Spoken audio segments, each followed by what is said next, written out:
Welcome to Mysterious Goings On. We're going to get right to the show after these messages. Hi, this is Cassandra Lane. I'm the author of We Are Bridges, a memoir. You're listening to Mysterious Goings On with Alex Greenwood.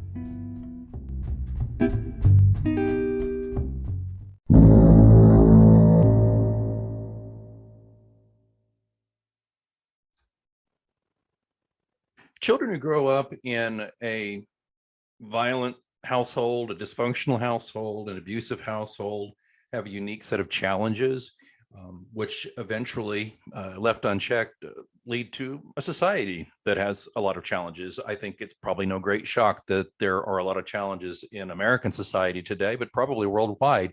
And a lot of that is due to the legacy of a violent and abusive household and when our children are growing up. And that's something that's near and dear to me, as frequent listeners to the show might know. And I want to talk about it with an author who captures not just the essence of it, but just the brutality of that kind of household in, if I can say this in a strange word, elegant way in his new novella, Children of Violence. I'm very excited to have Luke Gherardi, author of Children of Violence. It's a novella about the harsher side of American life. It's a no-holds-barred drama thriller, loosely based on real events from his life. The book covers topics of religious extremism, inner-city poverty, violence, drug use, racism, and more. It is a wild ride. It is a fast and, I'm not going to lie, disturbing but damn good read. Luke Gherardi, welcome to Mysterious Goings On. Hey, thank you for having me on. Man, here, let's go with an obvious question right off the bat. Why would you write about this? Was it something that you decided, looking back on your own life, that you had to get it out, or what was the impetus? So, mostly, I wanted to write something entertaining, but yet realistic. And you see a lot of movies and books and stories that are told in the same way, a hero's tale or a hero's journey. And not that those things are bad, adventures, fantasy, things like that. But I wanted to tell something a little different where you don't know what's going to happen next. And to do that, I just based that a lot on experiences of my own life. Yeah, you started plumbing those depths to bring that out, and we all do it, I think, as writers. I mean, I know I've done that. I've got a series on our 8th book here, and a lot of the stuff pulling out of there, not all of it, but a lot of it, I can pull out of my own experience, which lends that certain authenticity. And I'm going to ask you actually what the book's about in just a second, but I'm always fascinated when something this raw comes out of an author. I mean, but was it difficult for you to pull it together? Was it hard? Yeah. I spent a lot of time just digging through the past, things I haven't thought of in years.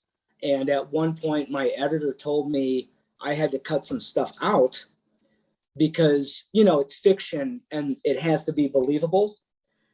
And the things she wanted me to cut out were the true things that actually happened. Holy cow. And I cut some things out that were actually true, because they say truth is stranger than fiction. And I guess that's the case. So I cut some things out that were just too unbelievable. So, but actually happened. So.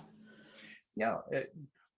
Tell me a little bit about the book, and then we'll go back. I'm sorry to jump around, but it's just how I go with these things. But I'd love to hear, I'd just like to hear a little bit about the book. Tell our listeners what they can expect in Children of Violence. And then we can go back, and I want to talk a little bit more about the mechanics of writing it.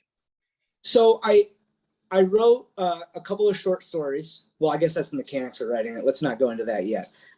So I have 4 kids, Gracie, Robbie, Cole, and Reeves, and they all grow up in different households that are all dysfunctional, but in different ways. So I have the stories of what happens to them and the adults around them that are also dysfunctional. And everybody meets and or cross paths at some point. And that's, so Cole's father is has PTSD and is an alcoholic. Gracie's father is a hitman for the mafia. Robbie's mother is a drug addict and prostitute. And Reeves grows up in a household that is extreme Pentecostal religious. Oh, And wow. everyone cross paths eventually. Yeah, a lot of these poor kids hit the trifecta of dysfunction in their households, didn't they? Yeah. Yeah. So the book follows, it's a novella again. This is not like a very lengthy read, but it'll go by fast, by the way, folks. It's a quick read, but again, it's disturbing. And Luke, I got to be careful saying disturbing. People might get turned off when they hear that, but it's disturbing in a great read way. You talked earlier about some of the mechanics of it, about how your editor was like, come on, really? That's crazy, right? Yeah. You know, but is there, and I think we should cover this with our listeners, because of course we not only have writers who listen, but lots of readers, and of course writers should be readers. Is there, I hate to say this as a pun, it's not a pun. Is there a trigger warning though? Would you tell anybody, hey, listen, there's part of this that may really be hard for you to read? I just tell people that it probably isn't for kids, Yeah. and if you don't like it, you can just close it. Right. If you read it and you don't like it, some of the material is rough. I go into topics. I mean, obviously there's poverty, but there's a lot of abuse, and a lot of it, the hardest parts for me to write, I take the viewpoint of the bad guy. It's written in a first person perspective from each chapter. So I had to become the bad guy. And I wanted to see how far I could go with that. And it kind of freaked me out a little bit. There's a character, Frederick, for example. He's the security guard. Yeah. And he wins the lottery and he moves into the nice neighborhood. I had to write that from his perspective. And he sees himself as the good guy. Yeah. How do you make that guy the good guy? And that was very challenging to actually write. Well, that's the thing too. I think that it's a truth, or truism, it should be, at least in writing, is that if you write villains, or write villainous characters who really just twirl their mustaches and are just a caricature, because I don't think many bad people, evil people who've done evil things think of themselves as bad people. I don't think they think of themselves as the bad guy, because everybody's a hero in their own story. Is that kind of where you go with that? Everybody's the hero. Yeah. He's the hero in his story, no matter what he does. He wants the young girl, he wants the prostitutes, he wants the strip clubs, he wants all the money, he wants to join the KKK, but they won't let him in. And I mean, he's a bizarre fellow. Yeah. The thing that, some of the things that really touched me, I'm thinking back, there's a scene involving filling a hole and going to get bags of dirt, and the kid is so plaintively wanting to please and help, and the dad, the character needs help loading it, and he's like, shouldn't we just get a truck and have it delivered? We don't do that, we'll just put it in the Lincoln here, and of course he totally calculates on all that. Yeah. Dirt spills, but there was like a tender moment there that's sad. No, it's because he expresses to the kid, I the light of my life, I don't want anything to happen to you, and this kind of thing. And the kid just swells up and wants to cry, to get like a kind word and to get like a loving expression. I've seen that a lot. I guess that's kind of my dad in a way. He's a really hard man, and really not emotional in any way, and just really just make your own way kind of person.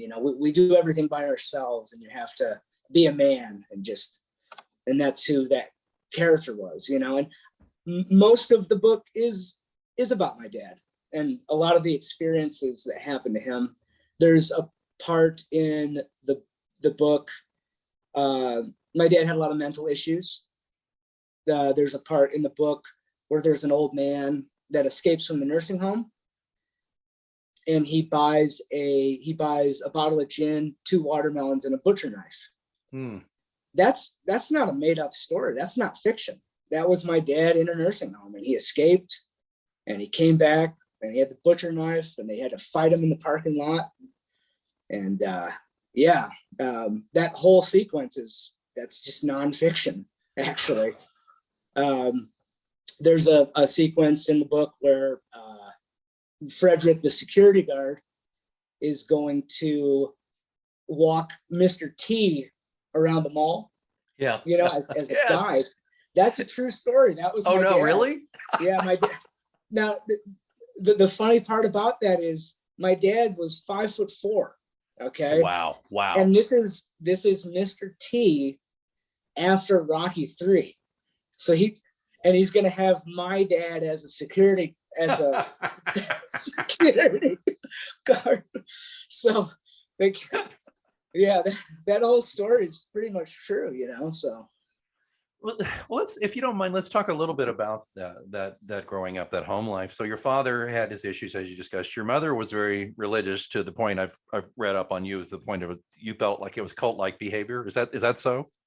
Yeah, just the fanaticism of, and I go into that in the book as well, the having to go out and pass out the biblical tracts every weekend, always talking about Jesus. And I'm not bashing Right. Christianity or being Christ-like or anything like that, but once it gets to a certain level, once it takes over your life in a negative way, where the only thing you can think of is going to heaven, and that's your only goal, is to do everything right, not to be a good person and or to serve your fellow man, but just so you can reap the heavenly reward. Once that mindset kicks in, and that's all you think about, it changes a person in a negative way. And all that church stuff is just, something's off about it. It's not an original. It's not. Oh, I'm sorry. Go ahead. There's a part in my book where the people they're going to buy a house. Okay. And it's fully furnished, and the people are going to live on a houseboat. And the mother doesn't want to buy the house because there's a Nintendo in the house. Yeah. And with the Nintendo comes the spirit of Satan. That wasn't made up. My mom didn't buy a house because people had a Nintendo in the house. And that's one of the things that I was told to take out, because that doesn't seem realistic, Oh, wow. So that's the level of pure insanity, Well, it's funny you mentioned this, because I was just, long story short, there was a game. It's a very, you could buy, and I was looking at it. It was like, especially during lockdown, my family, we were looking for games, and not just not Candyland, what games you could think about. And they're a mystery, and this was like a haunted house game. It's a very popular haunted house game. And I was reading the reviews on Amazon, and people were like, looked like a fun game, but the deeper you got into it, there were satanic elements in it. And it was just very earnest reviews, and not one, not two, lots, where people were just looking at, because it was a ghost haunted house thing, that it was full of these things that one woman said, we got it out, opened it up, read the instruction manual, saw that there had ghostly spiritual elements in it that we thought were dangerous. It is now in the garbage can at the end of my street. And well, to that I respond, if you truly believe that there are spirits and ghosts, and you can invite them into the physical realm of your home, then don't buy that stuff. I'm being serious. Like, I know you are. I know. If you believe in the spiritual possession, right, then you would stay away from it, you know? Yeah. It's, Yeah. some people believe in that stuff, some people don't. And once you let that stuff go, I mean, I was deeply embedded in that church for decades. Oh, wow. And once you let that go, it's a relief, you know, you see the world differently. Did you, that was actually kind of my next line of questions with you was, as a child, did you see through this a bit, or were you all in? I wanted to believe. Yeah. I did all the motions, and when you're a kid and adults tell you things, you believe it.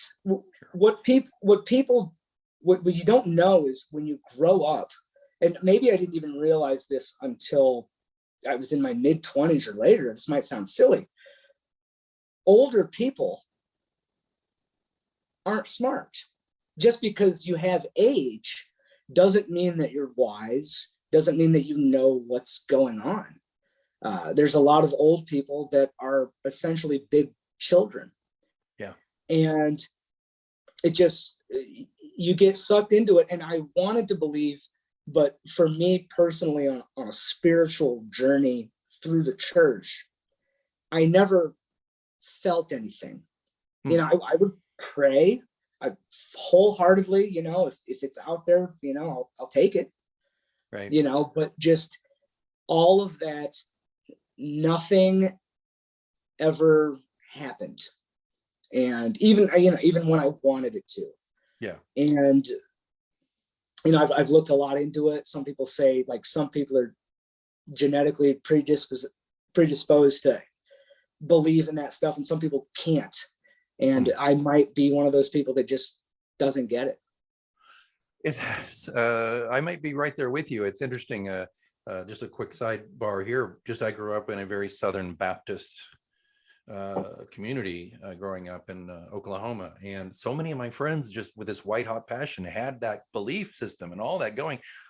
And I, like you, tried very hard to open my heart to it. And I kept feeling like, I like, all hailing frequencies are open, Captain. I'm ready to receive. Talk to me. Let me feel this. It didn't take. Now, you know exactly what I felt then. You know exactly what I'm talking about.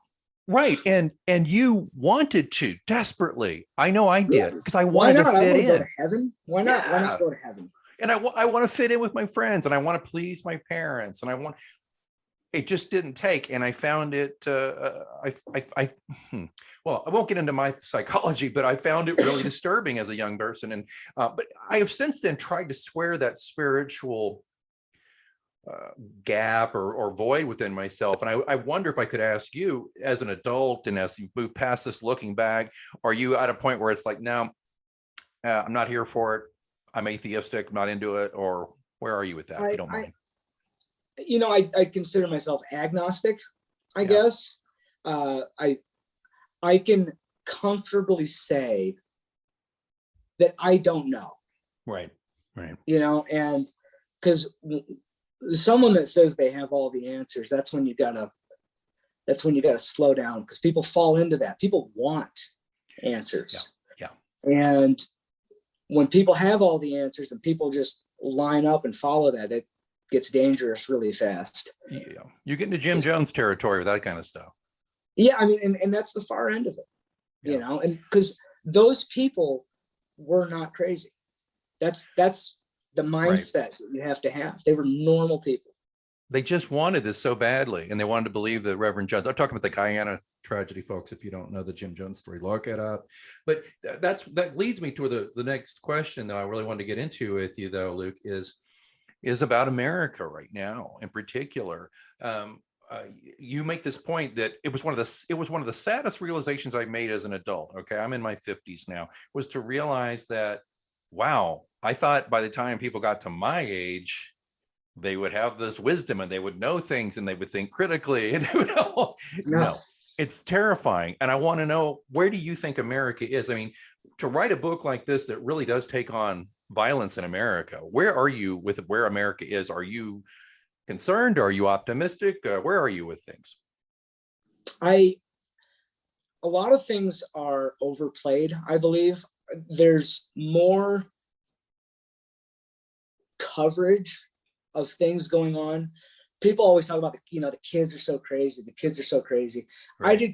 All kids do crazy stuff. Yes. Nobody filmed me doing, if you filmed everything I did on YouTube when I was a kid and put it, if that was technology was available at the time, I would have been canceled a long time ago. Okay. The problem we have is just the coverage of everything. Kids are the same. I don't think anything's getting crazier. It's just the availability to view it all. And that might have its own repercussions. I'm not sure, but I don't think people are different fundamentally.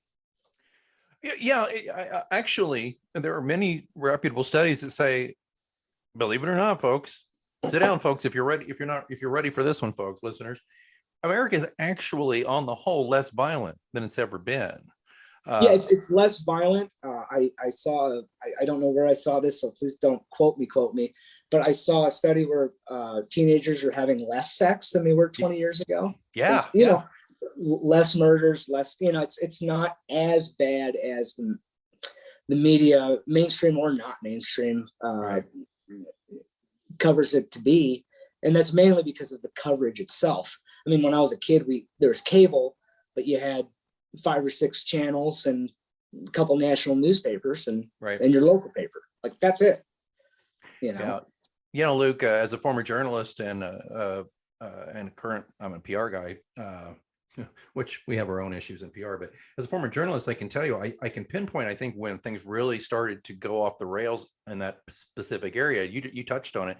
When we began the 24-hour news cycle, where they constantly had to fill in holes, so you could have 24-hour news on cable and wherever else. And then you had that was one issue I thought that dragged things down, the national discussion discourse, and then the fear factor. But then you get social media, where, of course, it's just been, we just had a whistleblower come out about Facebook, my gosh, but who didn't know this already, where it is fueled by outrage, getting people pissed off and scared.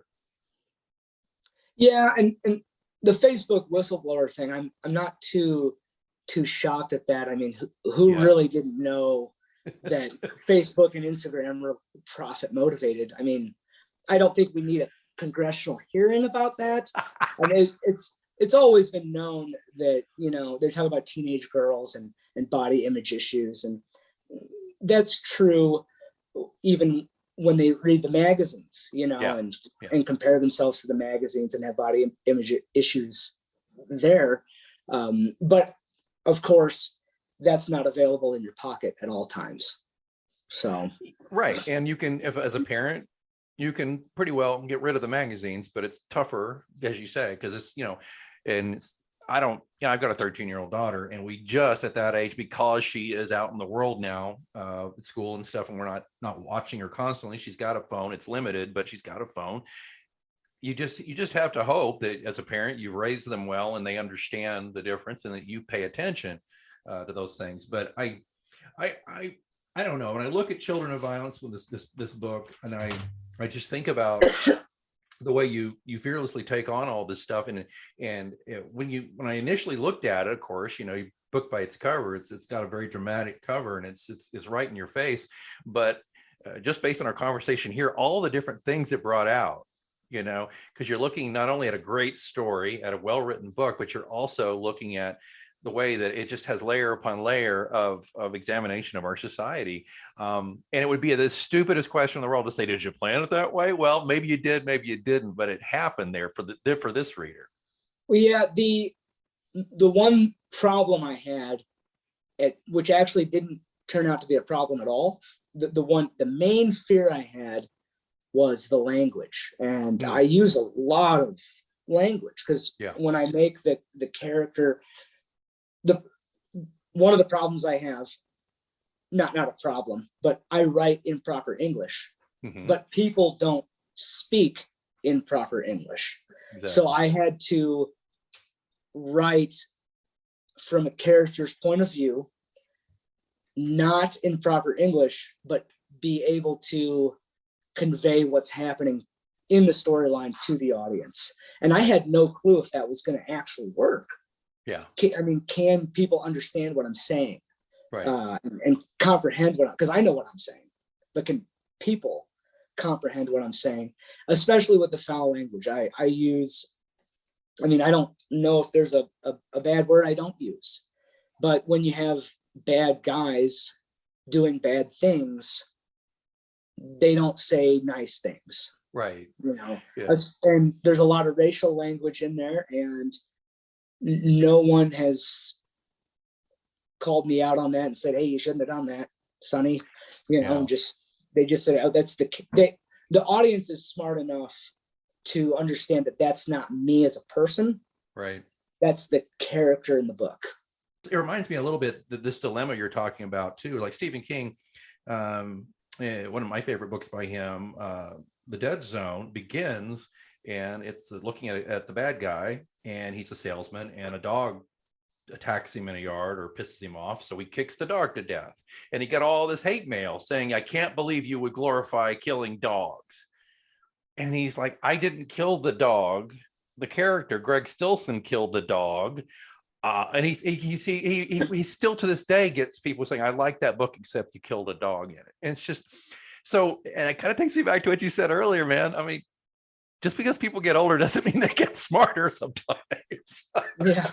Well, you have to open. I mean, I wanted to open like that. That's a shocking opening. Right. I opened this book up shocking, bank robbery. Just put them right off the bat. Let's do a heist. Yeah. In a different way, though. Let's try to do a heist in a different way.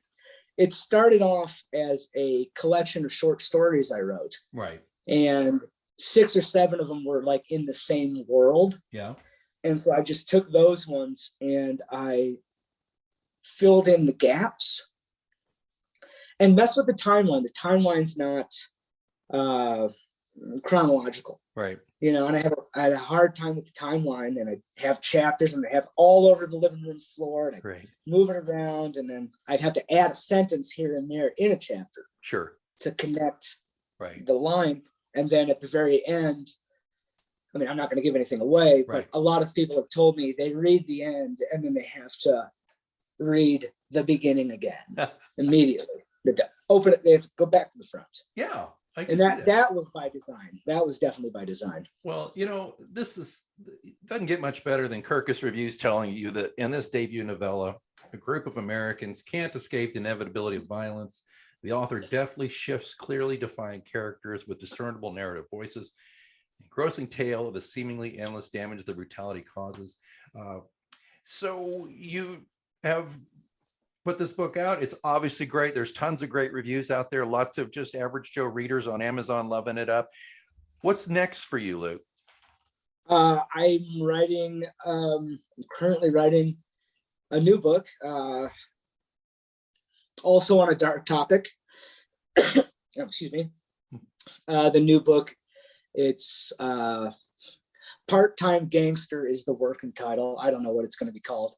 But it's about a guy that gets killed in a mass shooting. Ooh. And it goes into why mass shootings happen in America, why it's a uniquely American problem, and how it happens, and what societal changes have happened over the last 100 years to make this weird caveat of what happens in this weird subsection of people to make them snap and do mass shootings. Wow. Yeah. So, maybe after that one, you could write something about kids getting ice cream or something, just to kind of. I think that's it for me. Like there's writers that, like Dean Koontz or somebody, and I'm not saying good or bad, but they come out with a book like every year. Yeah. I don't think that's who I am. I think I just got 2 books in me, and that's it. This one and then the next one, and then I think I'm done. Okay, I've been doing this show for over 5 years. I've never once interviewed an author who said one, and not one and done, but 2 and through. I've not heard that before. You know what? I'll tell you what. if and when you're wrong about this and your third book's coming out, you got to come back here on this show. We're going to talk about this, Well, Luke. Writing is difficult. Yeah, no kidding. I sit there and I get mad and I get happy and then I write and then I don't like it, I throw it away. Like, it's a difficult process. Yeah. Well, and that's the thing though. But I think though, getting through it, you come out with a wonderful book like Children of Violence. It's a riveting, shocking, and perversely entertaining debut novella. It lives up to the hype, folks. It's a once in a generation story that creatively and bluntly exposes this tragic, violent, meaningless, and hopeless side of life. So, but again, I don't want everybody listening to go, "Oh, that sounds depressing." No, it's there's a lot of comedy. There's a lot of comedy in there too. There's some funny bits. This is not just doom and gloom, dark and abused children. Okay, please don't get that impression from me. But it is dark. But man, yeah, there is some comedy there. There's a lot of textures in Children of Violence. Yeah, there's a lot of the funny side comes from ignorant people not knowing things, and that's true about life. Yeah. Well, there's been a lot of talk about The Sopranos recently, and one of the things I used to love about that series was just how there was a lot of malapropisms from the characters, the gangsters, and they thought they knew stuff and they clearly didn't. And it was very funny to me, so I kind of got a little bit of that here, which I loved. Luke, where do people buy this book? Where's the best place to go? Easiest place to get it. The paperback is on Amazon. That's the easiest place to get it. It's on Target.com.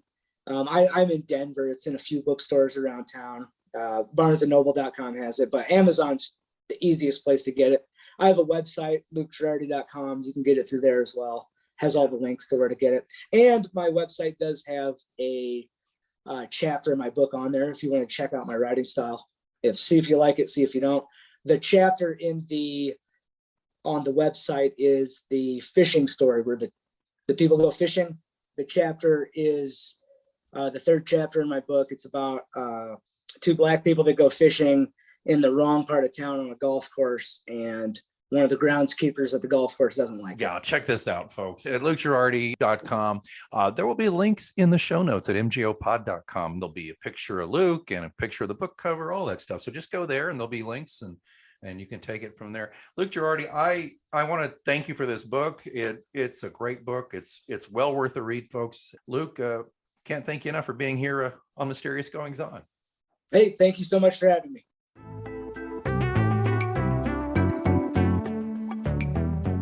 I love podcasting. I have since 2006, back when you had to use like a Dixie cup with string to make the thing work. And that's why I'm so excited that we recently moved Mysterious Goings On to Anchor FM to record our podcast. I gotta tell you, I don't regret it a bit. If you haven't heard about Anchor, it's the easiest way to make a podcast. Let me explain. First of all, it's free. There's creation tools that allow you to record and edit your podcast right from your phone or computer. Anchor will distribute your podcast for you so it can be heard on Spotify, Apple Podcasts, and many more. And you can make money from your podcast with no minimum listenership. It's everything you need to make a podcast all in one place. Not going to lie to you, when I first heard about Anchor, I was a little dubious because I've been doing it the hard way for so long. But I got to tell you, it's very easy. Use a Stripe account. Get sponsors. You're not paying monthly hosting fees. The sound quality is great. The distribution is phenomenal. Friends, download the free Anchor app today if you want to start your own podcast, or go to anchor.fm to get started. Remember, you heard it here first on Mysterious Goings On.